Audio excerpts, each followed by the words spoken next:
Why it took me 12 years to be diagnosed with Crohn's disease.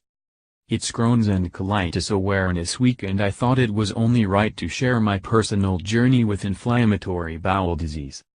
One of the things that frustrates many us with IBD is the many years of struggling it takes us to reach a diagnosis.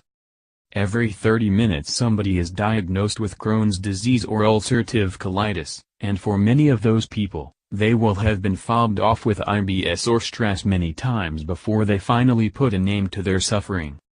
In my case, I lost count altogether. It took me 12 years to be diagnosed, and here's why.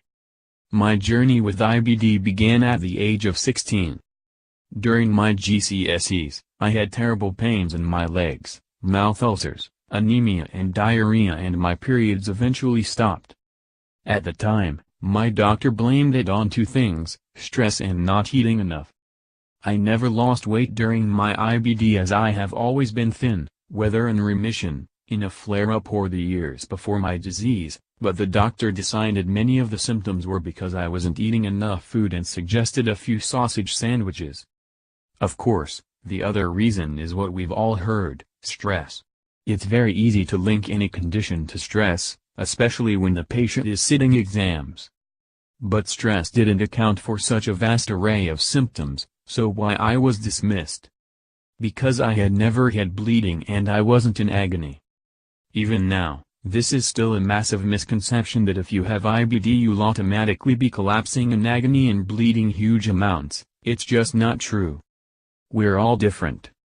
I can count on one hand the number of times I have experienced very small amounts of bleeding and severe pain over the past 16 years. Yet I know some who can easily visit the toilet 50 times in a flare-up and others who are even constipated. For some reason, even if in a flare-up, I may not go to the toilet a huge number of times. But because of this, I was dismissed. So, after badgering my GP for several years, I was given a sigmoidoscopy. Unfortunately, I wasn't aware that this isn't the right test for IBD as it can only see a limited section of the digestive tract.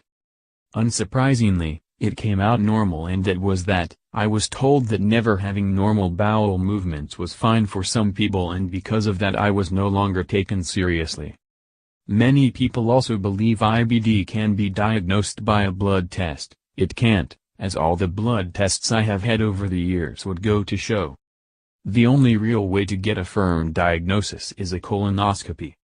How to survive the party season if you N number 039, not drinking. How to keep cats safe in the snow. The World AIDS Day 2017 theme is N number 039, Right to Health, and number 039, what it N number 039 is all about?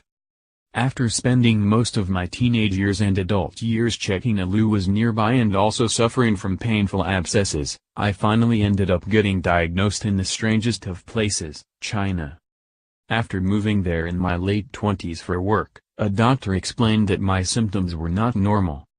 So merely days later, I experienced my first colonoscopy and I was left with the harsh reality: all that time, I had Crohn's disease, and my digestive tract was highly inflamed. I often wonder what would have happened if I didn't make the impulsive move to China. Would I have reached a dramatic standoff, or would I have plodded on, clueless? That's why I am passionate about raising awareness of the misdiagnosis of IBD. Jenna Famer blogs about life with Crohn's disease over at A Balanced Belly. For more information on inflammatory bowel disease, please visit Crohn's and Colitis UK. More, 10 health issues linked with IBD that you probably didn't know about. More, 9 ways IBD ruins your social life.